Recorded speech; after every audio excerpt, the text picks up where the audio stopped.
Gita IAS, जहां सपनों को पंख मिलते हैं। आप सुन रहे हैं मुंशी प्रेमचंद जी द्वारा लिखित कहानी पूस की रात की ऑडियो बुक। कड़ाके की सर्दी है, पूस का महीना।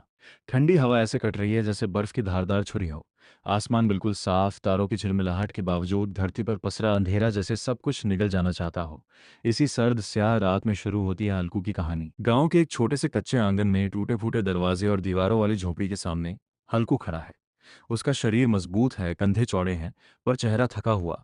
आंखों के नीचे नींद और चिंता के गहरे गड्ढे। हाथ में वह छोटी सी पोटली लिए खड़ा है जिसमें उसके सारे बचे खुचे रुपए बंधे हैं। वह झिझकते हुए भीतर झांकता है, जहां उसकी बीवी मुन्नी चूल्हे के पास बैठी राख कुरेद रही है, जैसे अंगारों में से उम्मीद ढूंढ रही हो।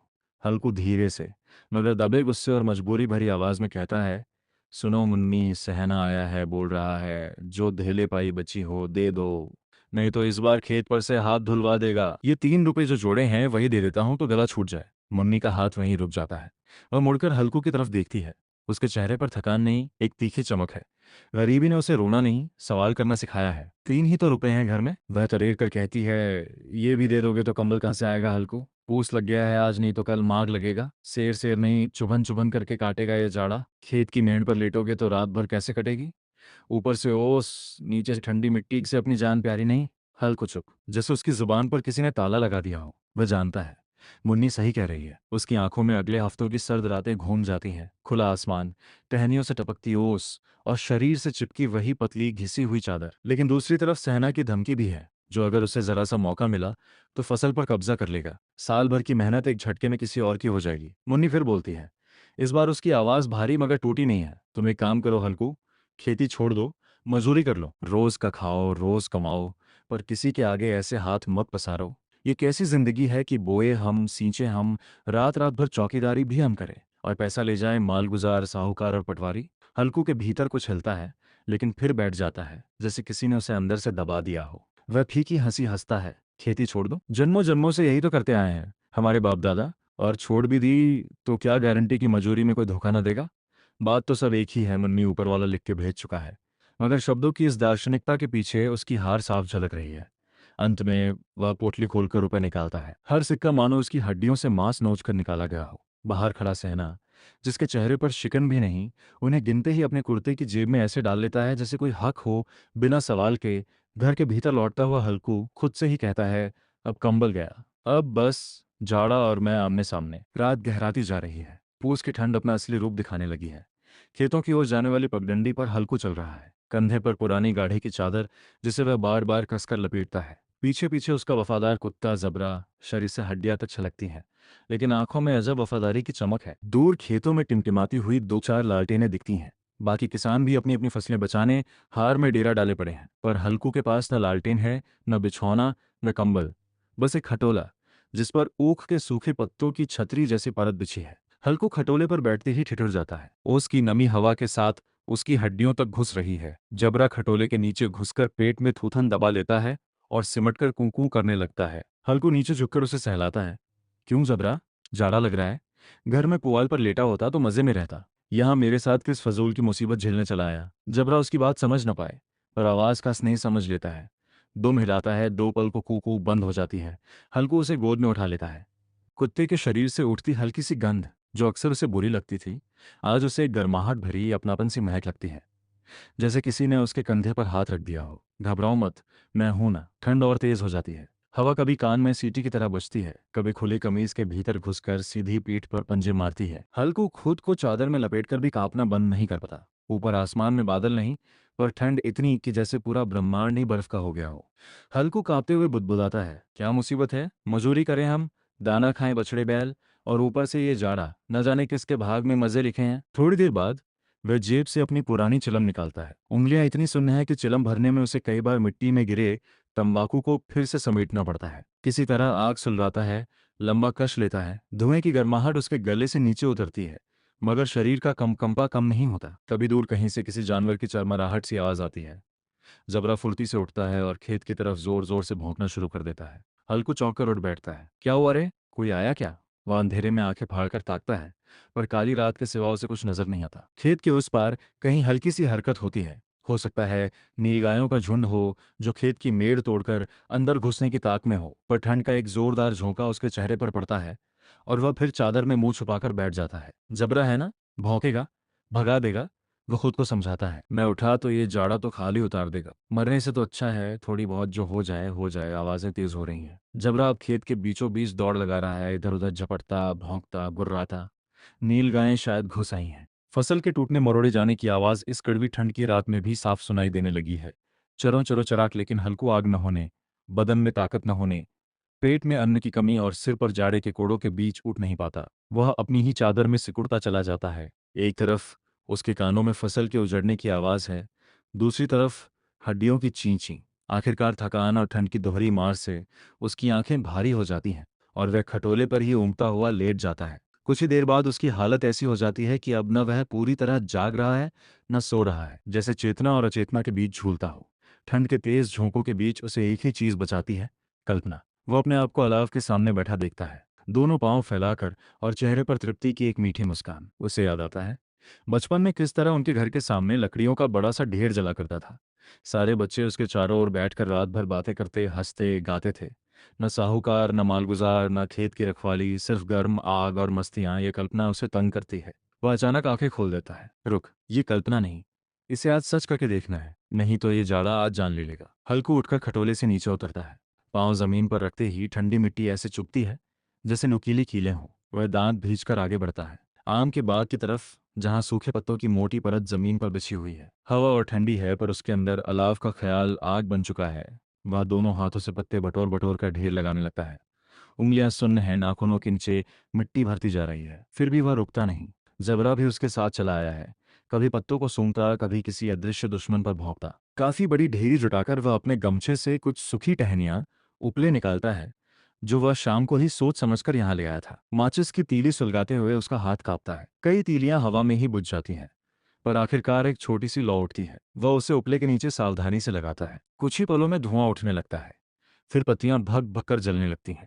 धीरे धीरे अलाव सुलग उठता है। आग की पीली लाल लपटें ऊपर को उठती हैं, मानो आसमान तक पहुंच जाना चाहती हों। हल्कू दोनों हाथ फैलाकर आग के पास बैठता है। उसके जमे हुए पांव आग की आंच में जैसे धीरे धीरे पिघलने लगते हैं। खून फिर से उनमें दौड़ने लगता है। वह अहंकार भरी हंसी से कहता है, लो जाड़े, अब कर ले जो करना है।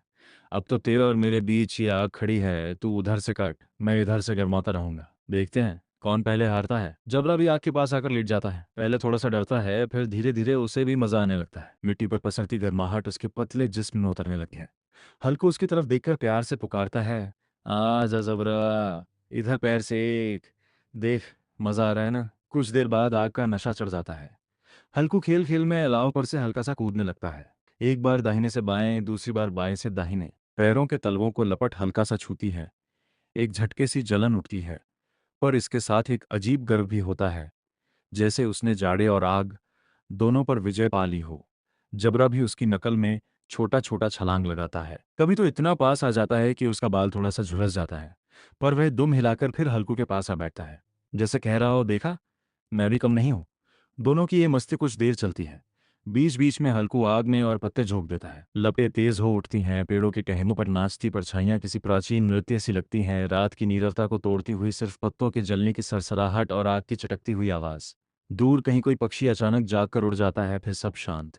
मगर यह सुख भी बहुत देर का मेहमान नहीं। धीरे धीरे पत्ते कम पड़ने लगते हैं। जमीन से जितने सूखे पत्ते मिल सकते थे वह उठा चुका है। अलाव की ऊंचाई घटने लगती है, लपटें छोटी और संकुचित हो जाती हैं। अब केवल राख की परत के नीचे कुछ कोयले से अंगारों की हल्की सी लाली बची है। हल्कू राख को रेतता है ताकि नीचे की आग फिर से ऊपर आ जाए, पर अब पत्तों की कमी सच बनकर सामने खड़ी है। वह थके कदमों से लौटकर खटोले की तरफ आता है। जबरा भी उसके पीछे पीछे। इसी बीच खेतों में हल्की हलचल बढ़ने लगती है। जबरा अचानक चौकन्ना हो जाता है। उसके कान खड़े हो जाते हैं। वह खेत की ओर जोर जोर से भौंकता है, फिर दौड़कर मेड़ पार कर जाता है। वहां सचमुच नीलगायों का एक झुंड है, जो सावधानी से इधर उधर देखते हुए खेत में घुस आया है। आधा खेत उनके पैरों तले कुचलता जा रहा है। ताज़ा कोमल पौधे उनके दांतों तले चरमराते हैं। जबरा उन्हें दूर भगाने की भरसक कोशिश करता है, कभी इस ओर, कभी उस ओर, लेकिन वह अकेला है। सामने पूरा झुंड, उसकी भौंक, उसकी गुर्राहट सब रात के अंधेरे में गूंजती है। हल्कू कान से सुन रहा है, सब कुछ सुन रहा है, पर उसके शरीर की ठंड ने उसकी हिम्मत को जकड़ रखा है। वह खटोले पर चादर में मुंह तक लपेट कर बैठा है, राख में बुझती आग की आखिरी गर्माहट को हथेलियों में कैद करने की कोशिश करता हुआ। वह जानता है उठे तो शायद फसल का कुछ हिस्सा बच जाए, पर उठने का मतलब है उस नंगी चुभती हुई हवा के सामने अपने जिस्म को फिर से सौंप देना। वह अपने आप से कहता है, कितनी ही रखवाली कर लूं, नीलगायें हैं, आज नहीं तो कल फिर आ जाएंगी, मैं भी क्या क्या करूं, थक गया हूं। धीरे धीरे उसकी पलकें भारी होने लगती हैं। जबरा की भौंक भी अब उसके कानों में दूर दूर की गूंज बनकर रह जाती है। ठंड, थकान और हताशा मिलकर उसके ऊपर एक घना पर्दा डाल देते हैं, और वह इसी चिंता के बीच गहरी नींद में डूब जाता है, या शायद ये नींद नहीं, थकान की बेहोशी है। सुबह की पहली किरणें जब आसमान पर हल्की सी सफेदी घोल रही होती हैं, तब मुन्नी दरवाजे पर खड़ी खेतों की ओर बार बार झांक रही है। रात भर जाड़ा सहकर भी नींद उसकी आंखों से कोसों दूर रही। मन में यही कौंधता रहा, बिना कंबल के हल्कू ने कैसे रात काटी होगी। आखिर वह इंतजार नहीं कर पाती। आंचल संभालती पांवों में पड़ी टूटी चप्पल कसते हुए वह खेत की तरफ चल पड़ती है। रास्ते भर उसके कदम तेज हैं, जैसे दिल धड़कते हुए कह रहा हो कुछ अनहोनी तो नहीं होगी। खेत के पास पहुंचते ही उसकी नजर सबसे पहले खटोले पर जाती है। वहां हल्कू लेटा हुआ है, चादर कान तक खींचे। वह चैन की सांस लेती है, पास जाकर हल्के से आवाज देती है, ए हल्कू, ओ हल्कू, दिन चढ़ आया, उठो, देखो खेत संभालो। हल्कू धीरे धीरे करवट बदलता है। ठंड की रात के बाद अब सुबह की हल्की धूप उसे किसी वरदान सी लगती है।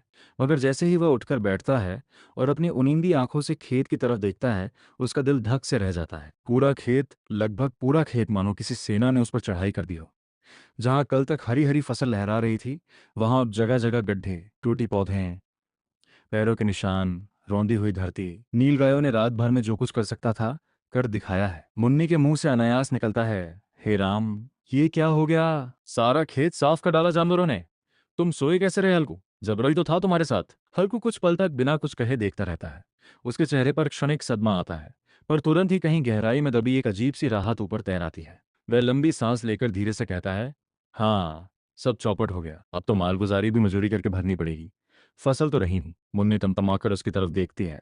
तुम ऐसी आ रही है, तुम्हारी मेहनत, हमारा साल भर का इंतजार, सब मिट्टी में मिल गया, और तुम ऐसे बोल रहे हो जैसे कोई बोझ उतर गया हो। हल्कू उसके चेहरे पर नजरें टिकाए हल्की थकी मुस्कान के साथ कहता है, मुन्नी तुम समझती नहीं हो, ये फसल बची रहती तो मालगुजारी भी देनी पड़ती, सहना का कर्ज भी बढ़ता, फिर अगली बार भी यही रट रहती। और सबसे बड़ी बात, वह अपने जमे हुए पैरों की तरफ देखता है, फिर खेत के उजड़े हुए हिस्से की ओर इशारा करके हल्के से मजाकिया लहजे में कहता है, सब कुछ हो गया, पर अब एक फायदा भी तो है। अब रात को इस जानलेवा जाड़े में यहाँ खेत पर नहीं आना पड़ेगा। न खेत, न रखवाली, न ये मरने सा जाड़ा। अब जो होगा धूप में होगा, मजूरी में होगा, रात को कम से कम घर की चारदीवारी में तो रहेंगे। उसकी बात में कड़वा सच छिपा है। गरीबी का यह ऐसा मोड़ है जहां नुकसान ही कभी कभी राहत बनकर सामने आता है। मुन्नी के होंठ हिलते हैं, पर शब्द नहीं निकलते। वह खेत की बर्बादी और हल्कू के चेहरे पर उभरती इस अजीब सी शांति, दोनों को समझने की कोशिश करती रह जाती है। पास ही जबरा लेटा है, बेहद थका हुआ। रात भर के संघर्ष की थकान उसके शरीर से झलक रही है। उसकी आंखों में मानो सवाल है, मैंने तो अपनी पूरी कोशिश की, पर तुम कहाँ थे हल्कू? तुम क्यों नहीं उठे? हल्कू आगे बढ़कर उसके सिर पर हाथ फेरता है। तूने तो अपना फर्ज निभा दिया रे।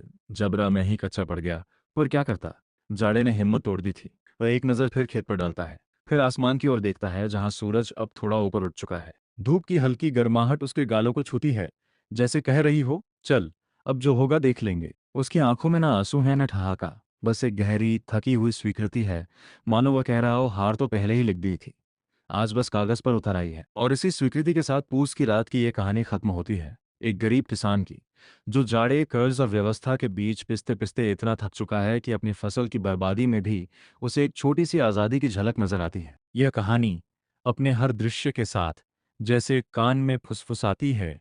गरीब के लिए सबसे बड़ी लड़ाई सिर्फ पेट की नहीं, बल्कि ठंड, कर्ज और बेबसी की उस लंबी, न खत्म होने वाली रात से है, जिसे वह हर साल, हर पीढ़ी बार बार जीता है। इसी तरह दिल को छू लेने वाली किताबों के जरिए हमसे जुड़े रहने के लिए हमारे चैनल को सब्सक्राइब करें और इन पुस्तकों को अपनी आत्मा में उतरने दीजिए। धन्यवाद।